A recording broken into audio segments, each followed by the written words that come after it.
Hello, मैं विनायक मिश्रा आपका स्वागत करता हूं यूट्यूब चैनल पे। जैसा कि हम लोग प्रॉफिट एंड लॉस पढ़ चुके थे और आज उससे आगे की बात करेंगे। आज हम लोग सीखेंगे कैसे डिस्काउंट दिया जाता है। आज डिस्काउंट की बात करेंगे, कैसे कैसे चीज़ों पे व्यापारी मूल्य बढ़ाकर लिखता है, फिर वो डिस्काउंट दिखाता है, फिर भी हालांकि उसका प्रॉफिट ही होता है। तो देखेंगे कैसे कैसे डिस्काउंट काम करता है। तो आज हम बात करने जा रहे हैं डिस्काउंट की।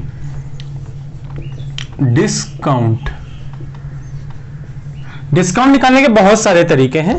आप किसी भी तरीके से डिस्काउंट निकाल सकते हैं, बट आपको वही तरीका अप्लाई करना है जिससे सवाल हमारा कम समय में हो जाए। जैसे देखते हैं, इसके 3 तरीके हैं डिस्काउंट निकालने के। ठीक है, पहला तरीका जो होगा वो फॉर्मूला बेस्ड है। कैसा है? Formula based. दूसरा है कैलकुलेट ऑन 100 और तीसरा फार्मूला है आपका रेशियो मेथड। आप डिस्काउंट को 3 तरीके से निकाल सकते हैं। फॉर्मूला बेस्ड निकाल सकते हैं, कैलकुलेट ऑन 100 और रेशियो मेथड। हम हर तरीके के बारे में सीखेंगे कि कैसे हम लोग फॉर्मूला बेस्ड से निकालेंगे। ठीक है, तो सबसे पहले हम हेडिंग अगर लगा लें डिस्काउंट में फॉर्मूला। इसका फॉर्मूला क्या होता है?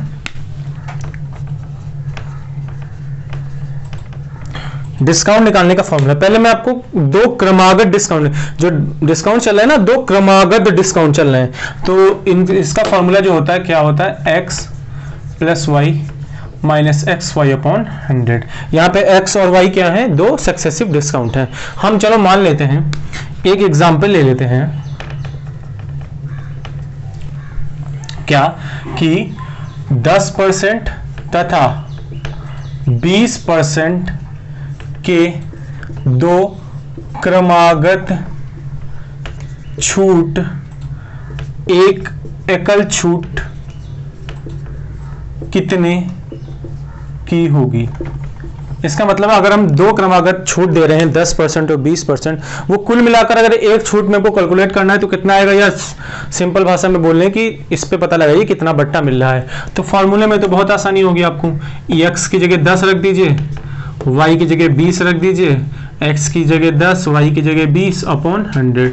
ये 10 20 कितना हो जाएगा? 30। ये 0 0 0 0 कट गया, कितना आपका आ जाएगा? 28%। ये तो सबसे सिंपल मेथड हो गया। आपको फार्मूले में अपना डिस्काउंट वो रखना है, परसेंटेज आपका आ जाएगा। एक होता है कैलकुलेट ऑन 100। ठीक है, क्या आता है? Calculate on 100। यहां पे हल करते हैं। आप कभी भी किसी को कैलकुलेट करें, उसको 100 मान लीजिए। कितना मान लीजिए? 100। जैसे मैंने 100 लिखा, पहले उस पर 10% का डिस्काउंट देना। किसी भी 10% का डिस्काउंट देने का मतलब उसको 1/10 फ्रैक्शन कितनी होती है? 1/10 मतलब 100 को 10 से भाग कर दीजिए। 100 को 10 से भाग करेंगे 10 आएगा, मतलब 100 में से 10 गया 90। पहला डिस्काउंट कितने का हो गया? 10 रुपए का, वैल्यू आ गई 90। फिर 20% का, किसी पर भी 20% का डिस्काउंट मतलब उसको 20% निकालने का मतलब 1/5। 90 का 1/5 करो, कितना आएगा? 18 पंचे 90। तो मतलब 18 रुपए की छूट आ गई। तो 90 में से 18 घटाएंगे तो कितना आ जाएगा? 72। इसका मतलब क्या हुआ? कोई चीज 100 की थी और कितने में गई? 72 में। कितने रुपए की छूट मिली? 28, मतलब 28% की छूट मिल गई। ये हमारा 100% मान के चलते हैं। ठीक है, 100 का था, उस पर मैंने 10% की छूट दी तो 90 का हो गया। 90 में 20% की छूट दी, 72 का हो गया। तो हमारी टोटल छूट कितनी आ गई? 28% की। एक तो ये कैलकुलेट ऑन 100। एक होता है रेशियो मेथड। ये बहुत अच्छा मेथड होता है। ठीक है, रेशियो मेथड क्या होता है? आप इनको फ्रैक्शन में चेंज कर लीजिए। जैसे ये जो 10% होता है इसको हम 1/10 लिख सकते हैं, और ये जो 20% होता है उसको क्या लिख सकते हैं? 1/5। अच्छा, कोई चीज 10 की थी, उसमें 1 का डिस्काउंट हो गया। 10 की थी, 1 का डिस्काउंट हो गया, कितने में गई? 9 की। कोई चीज 5 की थी, उसमें 1 का डिस्काउंट हो गया। 5 की थी, 1 का डिस्काउंट हो गया, कितने की गई? 4 की। इसकी मल्टीप्लाई कर दो, 10 × 5 = 50, 9 × 4 = 36। मतलब 50 की कोई चीज कितने में चली गई? 36 में। आप यहां से भी डिस्काउंट निकाल सकते हैं कि 50 में से 36 गया तो 14 कम हो गया, कितने पे? 50 पे इंटू 100। तो 50 दूनी 100, 14 दूनी 28। और ये फॉर्मूला लगाने से अच्छा आप कोशिश क्या करो 100 बना लो। 50 को 100 बनाने के लिए इसको 2 से मल्टीप्लाई करनी पड़ेगी, तो इधर 100 हो गया, उधर भी 2 से कर दो 72। 100 की चीज 72 में गई तो कितने परसेंट का डिस्काउंट? 28% का। तो आप देख रहे होंगे कि हम किसी भी तरीके से निकालें ना, हमारा 28% ही आ रहा है, चाहे हम फॉर्मूला बेस्ड निकालें, चाहे कैलकुलेट ऑन 100 करें, या हम रेशियो मेथड से निकालें। ये तीनों मेथड अपने अलग अलग तरीके से काम करते हैं। जिस सवाल में जिस तरीके से लगाएंगे उस तरीके से काम करने लगेगा। वैसे अगर खाली ऐसे आ जाए कि 2 क्रमागत छूट के बराबर 1 एकल छूट, तो आप डायरेक्ट ये लगा सकते हैं। रेशियो मेथड कहां पे काम आता है मैं आपको बताता हूं। इतनी बात समझ में आ गई? चलिए आगे बढ़ते हैं।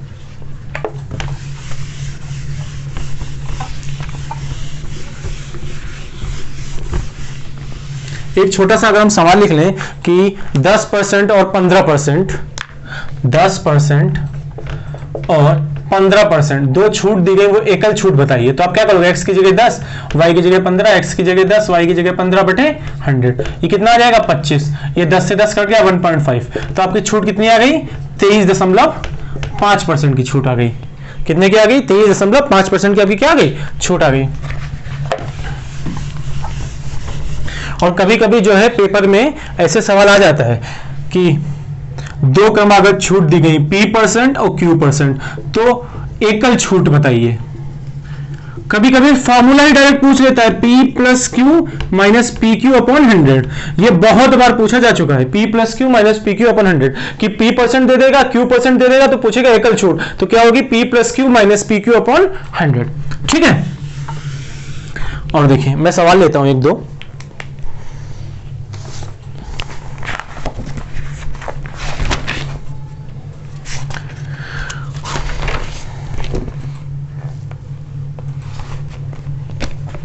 एक सवाल है,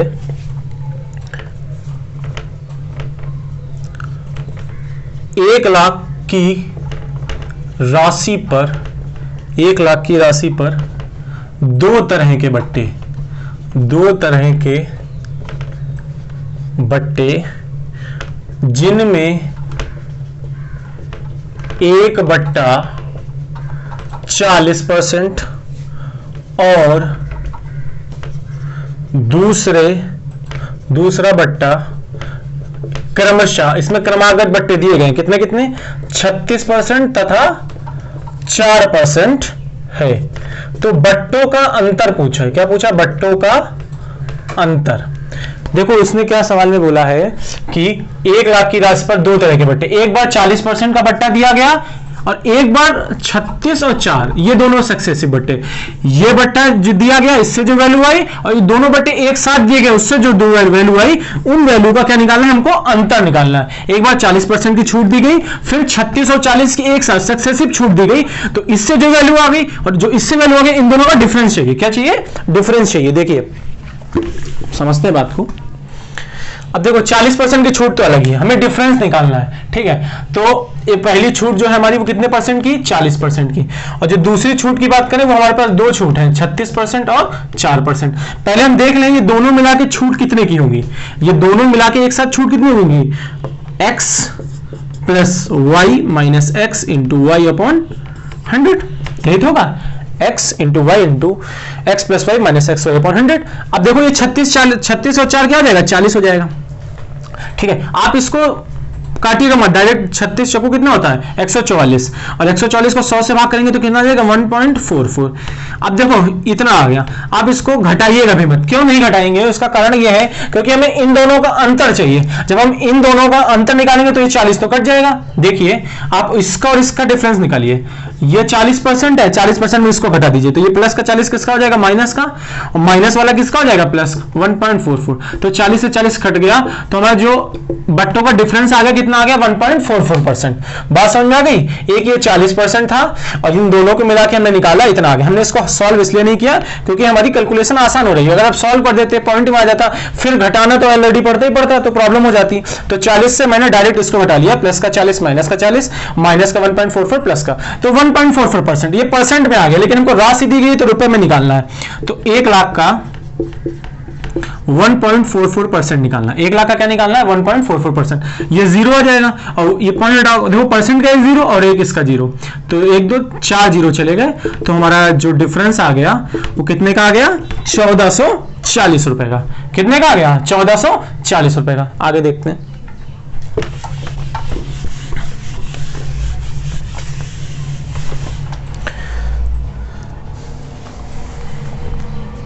जैसे एक सवाल दिया गया, किसी वस्तु का मूल्य 600 रुपए है, उस पर 20% तथा 25% के 2 बट्टे दिए जाते हैं। किसी वस्तु का मूल्य 600 रुपए है, उसे 20% तथा 25% के 2 बट्टे दिए जाते हैं। आप इनमें कोई तरीका मत लगे, डायरेक्ट अगर 20% का बट्टा दिया तो वो 80 की वैल्यू हो गई, और 25% का बट्टा दिया तो कितनी होगी 75 की वैल्यू हो गई।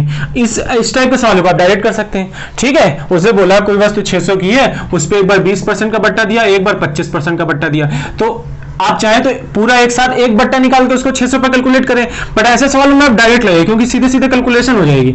600 और 20% बट्टा मतलब 80 की जाएगी, और 25% बट्टा मतलब 75 की जाएगी, और इसको आप सॉल्व कर लेंगे। ठीक है, आंसर आ जाएगा। इस तरीके से आप डायरेक्ट निकाल सकते हैं। एक और सवाल लेता हूं मैं।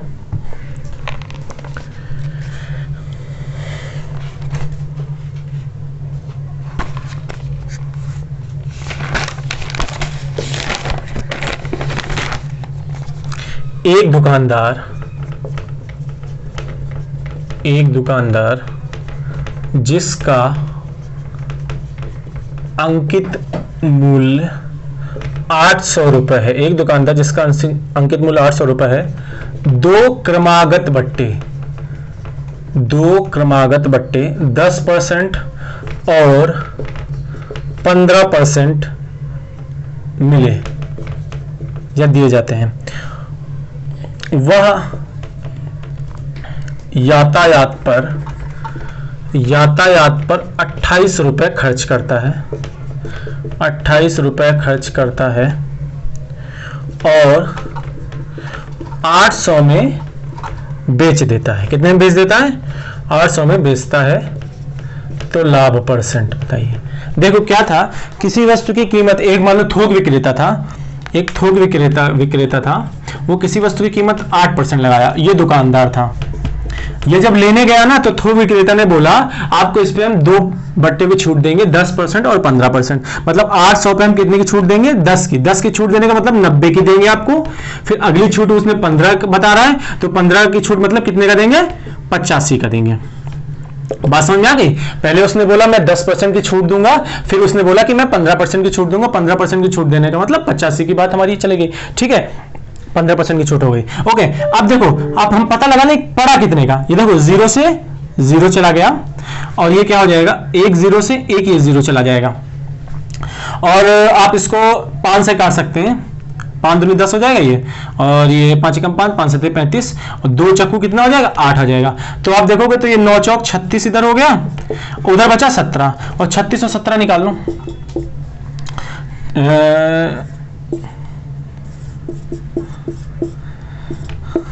612, मतलब आपका टोटल कितना आ गया 612।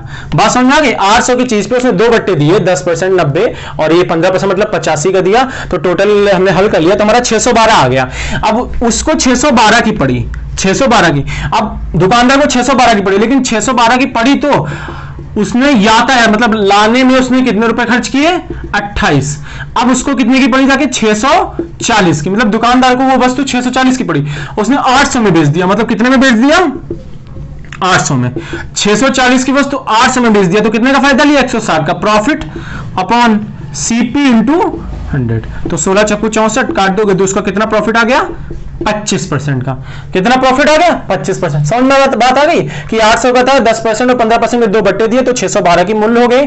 फिर उसने 28 रुपए उस पर खर्च किए थे, 612 तो 2 थोक से मिला, 28 रुपए अपने पास से लगा, मतलब उसके लिए 640 की वस्तु हो गई, और 800 में उसने बेच दी, तो 160 का फायदा किस पे सीपी पे, तो कितना आ गया 25%। ओके, जैसे एक मैं सवाल नॉर्मल बोल दूं कि कोई विक्रेता अपने किसी वस्तु पर 10% बढ़ाकर अंकित मूल्य करता है और फिर उसे 10% की छूट देता था। मतलब क्या कि कोई विक्रेता है अपनी वस्तु को पहले 10% बढ़ाकर मूल्य अंकित करता है, फिर उस पर 10% की छूट दे देता है, तो उसका प्रॉफिट और लॉस बताना है। मान लो हमने कीमत 100 मान ली, मान लो कितनी कीमत मान ली 100। अगर वो 10% ज्यादा अंकित करता तो 100 का 10% कितना होता है 10, इसका मतलब उसने कितना अंकित किया 110। 100 पर 10% ज्यादा अंकित किया, 10% मतलब 1/10, तो उसने 110 अंकित किया। फिर उसने 10% की अगर छूट दे दी तो इस पे छूट दी ना, किसी का भी 10% निकालने का मतलब 10 से भाग, तो 110 को 10 से भाग करोगे तो 11 आ जाएगा, इसका मतलब उसने 11 की छूट दी, तो 110 में से 11 जाएगा तो कितने का आएगा 99। ठीक है, तो 100 रुपए की चीज उसकी 99 जा रही है। ये देखो उसका सीपी था, उसने 10% बढ़ाया, मार्केट प्राइस कितना किया इतना किया एमपी, फिर उसने एमपी पे 10% की छूट दी, ये क्या आ गया एसपी। कोई चीज 100 की थी 99 में चली गई, मतलब 1% का क्या हो गया उसका लॉस हो गया। ये भी क्वेश्चन बनता है। ठीक है, अब इसमें से वो कोई भी डिजिट ले सकता है, कितने भी बढ़ा सकता है और कितनी भी घटा सकता है। ओके, अगर मैं एक सवाल और ले लूं, कोई विक्रेता 4 वस्तु पर 1 वस्तु मुफ्त में देता है, मुफ्त में देता है। ठीक है, कोई विक्रेता, डिस्काउंट पता लगाना, क्या पता लगाना डिस्काउंट। कोई विक्रेता 4 वस्तु पर 1 वस्तु मुफ्त में देता है। ठीक है, आप समझना, 4 वस्तु बेचता है, मतलब सेलिंग कितनी करता है 4, और डिस्काउंट कितने का देता है 1 वस्तु का। डिस्काउंट कितने का देता है 1 वस्तु का। कोई विक्रेता 4 वस्तु पर अगर 1 वस्तु मुफ्त देता है तो डिस्काउंट पता लगाइए। तो मान लो सेलिंग वो कितनी की कर रहा है 4 का, डिस्काउंट कितने की दे रहा है 1 का। जो मार्क्ड प्राइस होता है, मार्क्ड प्राइस क्या होता है कि सेलिंग प्लस डिस्काउंट, क्योंकि मार्क्ड प्राइस पे तो डिस्काउंट देंगे, तो हमारा मार्क प्राइस क्या होगा 5, तभी अगर हम बोलेंगे अगर उसकी 5 अंकित है तो उस पे 1 वस्तु का डिस्काउंट मिलता है, 5 पे 1 वस्तु का डिस्काउंट मिलता है, तभी तो वो 4 वस्तु होगी जाके। बात समझ आ रही? जो डिस्काउंट होता है वो किस पे होता है मार्क्ड प्राइस पे। 4 वस्तु पर 1 वस्तु मुफ्त दे रहा था, मतलब 4 वस्तु बेच रहा था, उसमें 1 वस्तु की छूट दे रहा था, मतलब डिस्काउंट दे रहा था 1 वस्तु का। तो टोटल हमारा एमपी कितना हो गया जाके 5, क्योंकि एमपी क्या होता है एसपी प्लस डिस्काउंट। एमपी क्या होता है हमारा सेलिंग प्राइस प्लस डिस्काउंट। अब डिस्काउंट परसेंट में निकालना, डिस्काउंट कितने का मिला 1 पे, डिस्काउंट हमेशा एमपी पे निकलता है मार्क्ड प्राइस पे। मार्क्ड प्राइस हमारा कितना है 5 गुणे 100, इसका मतलब उसने कितने परसेंट का डिस्काउंट दे दिया 5% का। समझ में बात आ गई? जैसे मैंने अभी पिछला वाला सवाल बताया था ना कि 100 था उसका सीपी, उसने 10% ज्यादा अंकित करके उसने 110 बना लिया एमपी, फिर इस पे 10% छूट देके 99 में आ गया। लास्ट वाला सवाल तो आप देखोगे ना कि हमने छूट जो दी है, छूट जो दी है वो किस पे दी है एमपी पे दी है। अच्छा, यहां से अगर देखोगे तो छूट हमारी कितनी है 11 की, छूट कितने की है हमारी, ये डिस्काउंट हमारा कितने रुपए का 11 रुपए का, ये हमारा सेलिंग प्राइस। ये क्या है सेलिंग प्राइस। अगर आप सेलिंग प्राइस और डिस्काउंट को जोड़ दो, सेलिंग प्राइस 99 और डिस्काउंट 11 को जोड़ दो तो हमारा क्या आ जाएगा मार्क्ड प्राइस। ये तो हमने किया, सेलिंग प्राइस और डिस्काउंट को जोड़ दिया तो हमारा क्या आ गया मार्क्ड प्राइस। और छूट हमेशा किस पे मिलती है, छूट किस पे मिलती है, छूट हमारी 10% की थी ना, तो ये जो 11 है छूट कितने पे है 110 पे, तो देखोगे आप 10% है। ये बात समझ में आ गई? बहुत इंपॉर्टेंट सवाल है ये, है तो सवाल बहुत सरल लेकिन डिजिट में कंफ्यूजन हो जाती है अधिकतर। बात समझ में आ गई? आगे बढ़ते हैं। अभी तक हमने 2-2 बट्टों की बात कर ली। अगर हम बोल ले अगर कोई 3 बट्टा दे 10%, 20% और 25%, ठीक है 10%, 20% और 25%। अब समझ लो इसका एक फार्मूला होता है, ये फार्मूला आपको फार्मूले से लगाना नहीं है, बस इतना समझ लीजिए फार्मूला आपको याद होना चाहिए क्योंकि पेपर में अधिकतर आ जाता है। क्या फार्मूला होता है x plus y plus z minus x y plus y z plus z x upon 100 plus x y z upon 1 2 3 4 10,000। यह फार्मूला होता है 3 तरीकों से निकालने का, मतलब अगर 3 क्रमागत छूट दी गई हो टोटल क्रमागत छूट कितनी होती है। आपको इस तरीके से लगाना नहीं है, बट फिर भी ये फार्मूला डायरेक्ट पूछा जाता है इसलिए मैंने बता दिया। और लगाना चाहे लगा ले, देखो x की जगह 10, y की जगह 20, z की जगह 25। इधर हम डायरेक्ट करेंगे, x की y से मल्टीप्लाई 10 की 20 से मल्टीप्लाई कितना आ जाएगा 200, y की z से 25 दूना 50 मतलब 500, z की x से 25 10 250 अपॉन 100। इधर एक्स वाई जेड कितना हो जाएगा 10, 20 और 25 अपॉन 1 2 3 4। ये आप देखोगे कितना आ जाएगा 45 10 55, और इधर टोटल देखोगे तो आपका कितना है 5 2 700, 702 950 कितना है ये 950। 950 को 100 से भाग करोगे तो 9.5 आएगा। 950 बनेगा 5 2 700, 100 250 950, 950 को अगर 100 से भाग करोगे 9.5। इधर देख लो अगर तो आप काटना पीटना मत, सीधे देखो ये कितना हो जाएगा। अगर इधर हम देखें तो ये तो 200 लिखा है, ये 200 लिखा और ये 25 लिखा है, तो 25 दूना 50, 1 2 3, मतलब ऊपर 5000 आएगा और नीचे कितना है 10,000, मतलब 1/2, 1/2 का मतलब क्या होता है 0.5, इसका मतलब इस टोटल को हल करने से 0.5 आ जाएगा। 9.5 में से 0.5 चला गया कितना, 9, और इसको अगर घटा दोगे तो कितना आ जाएगा आपका 46। इसका मतलब टोटल बट्टा हमारा कितने परसेंट का मिल रहा है, 46% का। टोटल बट्टा कितने का परसेंट का मिल रहा है, 46। लेकिन इस तरीके से लगाना नहीं, ये तो फॉर्मूला था इसलिए बता दिया क्योंकि ये अक्सर पेपर में पूछा जाता है। आप इसको 100 पे कैलकुलेट करके भी लगा सकते हैं। देखो 10% की छूट देने का मतलब 1/10, 100 में 10 से भाग करें 10 आएगा, मतलब 10 की छूट दे दी, 90 का बचा। 20% छूट देने का मतलब 1/5, 1/5 करिए तो कितने की छूट मिल जाएगी, 90 का 1/5 कितना होता है 18, तो 90 में 18 की छूट दे दो कितना आ जाएगा 72। फिर 25% का मतलब क्या होगा 1/4, 72 का 1/4 करो कितना होता है, 72 का 1/4 कितना होता है 18 होता है। देखो 72 का आधा 36, 36 का आधा 18, तो इसमें से 18 घटा दीजिए। अगर आप इसमें से 18 देखो 18 घटाने में कोई प्रॉब्लम हो कोई नहीं करना, आप इसके आजू बाजू का परफेक्ट नंबर घटाइए। 18 के आजू बाजू का क्या होता है 20 होता है, तो 72 में से डायरेक्ट 20 घटा दीजिए। 72 में से आप 20 घटाएंगे कितना आ जाएगा 52, और 18 का 2 बढ़ाया था ना 20 करने में, तो 2 घटा दीजिए, मतलब कितना आ जाएगा 54। 100 की चीज 54 में चली गई तो कितने का फायदा हो गया 46% का। अगर इसी को रेशियो मेथड से निकाल लें, इसी को रेशियो मेथड से निकाल लें तो 10% क्या होता है 1/10, 20% क्या होता है 1/5 और 25% क्या होता है 1/4। मतलब 10 पे 1 का डिस्काउंट, 10 की चीज 9 में जा रही है, 5 पे 1 का डिस्काउंट, 5 की चीज 9 में जा रही है, 4 पे 1 का डिस्काउंट, 4 की चीज 3 में जा रही है। इधर 200 आ जाएगा मल्टीप्लाई करके, इधर कितना आ जाएगा आपका 4 × 12 और 12 नेमा 108, ठीक है 4 × 12 12 नेमा 108। अब देखो आप ये मत देखना कितना ज्यादा है, आप इसको आधा कर लो, क्या कर लो इसको आधा, क्योंकि 100 बना लो 100, इसका आधा कितना आ जाएगा आपका 54। 100 की चीज 54 में चली गई तो कितना का प्रॉफिट हुआ, सॉरी कितने का डिस्काउंट हुआ 46% का। तो चाहे आप फॉर्मूले से लगाइए, चाहे कैलकुलेट ऑन 100 करिए या रेशियो मेथड से लगाइए, आप किसी भी तरीके से ऐसे निकाल सकते हैं। अच्छा देखो एक मैं सवाल कराता हूं एक टाइप का, उसमें क्या है बहुत अच्छा सवाल है वो, पहले 2 वाले पे कराता हूं फिर 3 वाले पे। एक दुकानदार किसी वस्तु पर 450 रुपए अंकित करता है, किसी वस्तु पर 450 रुपए अंकित करता है, अंकित मूल्य पर 2 क्रमागत छूट देता है, अंकित मूल्य पर 2 क्रमागत छूट देता है। पहली छूट 10% की है यदि ग्राहक को 344.25 पैसे अदा करने पड़े तो दूसरी छूट।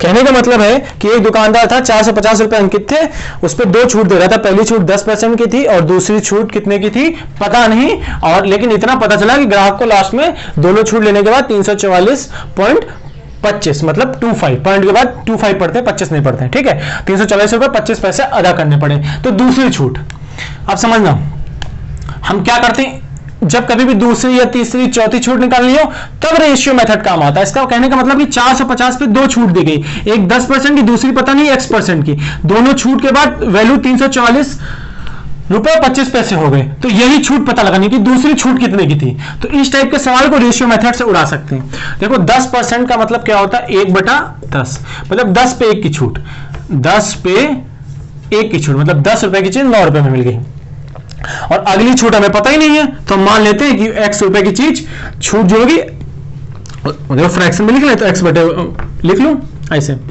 कि x रुपए की चीज y मतलब x रुपए की चीज y में मिल गई, जैसे 10 रुपए की चीज 9 रुपए में मिल गई, x रुपए की चीज किस में मिल गई y में मिल गई।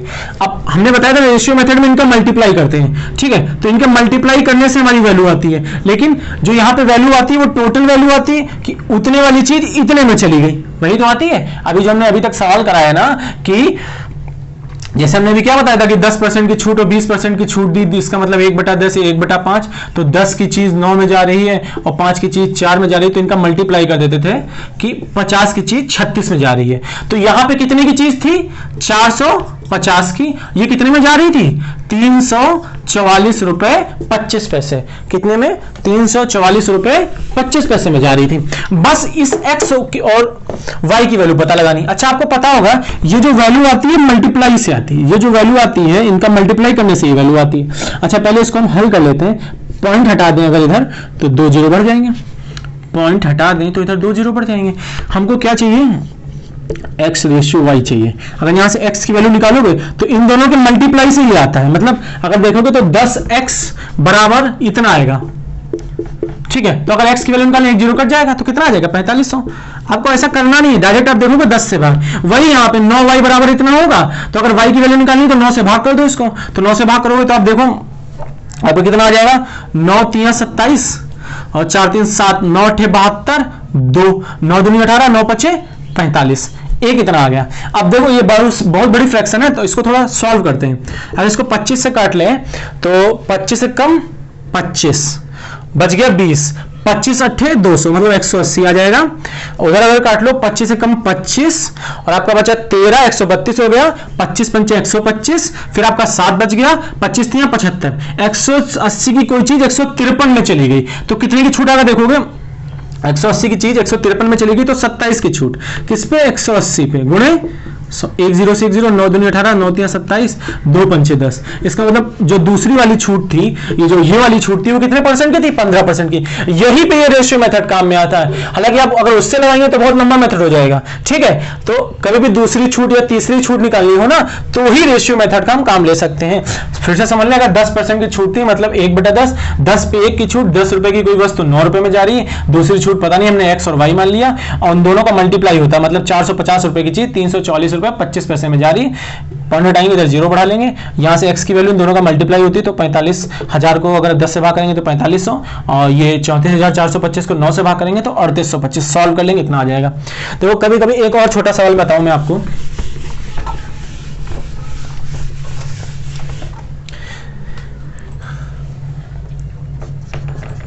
किसी वस्तु की कीमत 1000 रुपए है, इस पर 3 समान क्रमागत छूट देने के बाद 729 में बेची गई।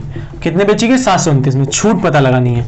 ठीक है, किसी वस्तु की कीमत 1000 रुपए थी, 3 क्रमागत समान छूट है, मतलब अगर 10-10% तो 10-10-10, 20 की तो 20-20-20, 25 की तो 25-25-25, 3 क्रमागत समान छूट देने के बाद इसकी वैल्यू पता लगानी है। कोई प्रॉब्लम नहीं, अगर हमको छूट नहीं पता हो तो एक्स वाई मान लो, एक्स वाई 1 2 और 3। यहां पे टोटल वैल्यू आती है। टोटल वैल्यू हमारी कितनी थी? 1000 की कोई चीज थी, कितने में चली गई? 729 में। 1000 की कोई चीज कितने में चली गई? 729 में। इनकी मल्टीप्लाई होती है तो देखोगे x x x मल्टीप्लाई करोगे तो x क्यूब बन जाएगा। तो 1000 का क्यूब लोगे तो कितना आ जाएगा? 10। ठीक है, x रेशियो y लिख लें। अगर x मल्टीप्लाई करोगे तो x क्यूब बन जाएगा। तो 1000 का क्यूब रूट कितना होगा? 10। ये 729 किसका होता है? 9 का। भाई क्यूब रूट और स्क्वायर रूट आपको पता होना चाहिए, और स्क्वायर भी पता होना चाहिए, क्यूब भी पता होना चाहिए। ठीक है, मल्टीप्लाई करोगे तो x क्यूब बन जाएगा। x क्यूब बराबर 1000, तो x की वैल्यू 10 आ जाएगी। y क्यूब बराबर 729, y की वैल्यू 9 हो जाएगी। 10 की कोई चीज 9 में चलेगी, मतलब कितने का डिस्काउंट? 1 का। कितने पे? 10 पे। तो कितने का डिस्काउंट आ गया? 10% का। कभी कभी 2 में भी आ जाता है, कभी कभी किसमें भी आ जाता है कि 2 में कि कितने की वस्तु कितने में चलेगी। 100, जैसे एक एग्जांपल ले लो, 100 की वस्तु 64 में चली गई। अगर 100 की वस्तु 64 में चली गई 2 छूट के बाद, कितनी छूट के बाद? 2 छूट के, x y। तो अगर x रेशियो y निकालोगे तो इनका मल्टीप्लाई है, तो 100 x स्क्वायर बनेगा तो 100 का कितना आ जाएगा? 10, ये 8 आ जाएगा। 2 छूट मिली, 10 की वस्तु 8 में गई, 2 छूट मिली कितने? 10 पे, गुणे 100। इसका मतलब कितने परसेंट की छूट थी? वो 20% की छूट। इस तरीके से भी आप छूट निकाल सकते हैं। ठीक है, तो छूट अधिकतर जो सवाल आता है छूट का वो 2 डिजिट पे आता है कि 2% दिए गए होंगे, उनसे छूट निकालना। और ये कभी कभी इनका फार्मूला भी आता है। ये फार्मूला जो 3 वाला मैंने आपको बताया ना, बड़ा वाला, वो कभी कभी डायरेक्ट फार्मूला भी पूछ देता है। और छूट को मैंने आपको देखो कि किस सवाल में कैसे यूज करना है। अगर डायरेक्ट छूट पूछी जाए कि अगर 10% 15% दिया गया है तो आप डायरेक्ट फॉर्मूला लगा सकते हैं x plus y minus x y upon 100, क्योंकि तब रेशियो मेथड लगाना है थोड़ा बड़ा मेथड पढ़ सकते हैं, क्योंकि तब रेशियो लगाओगे ना तो बड़ा प्रॉब्लम आ जाएगी, क्योंकि वो डायरेक्ट आ रहा है। अब कभी कभी दूसरी छूट या तीसरी छूट नहीं पता होती है, अगर उस टाइप की छूट निकाली हो ना तो आप देखो रेशियो मेथड से बहुत आसानी से निकल जाएगा।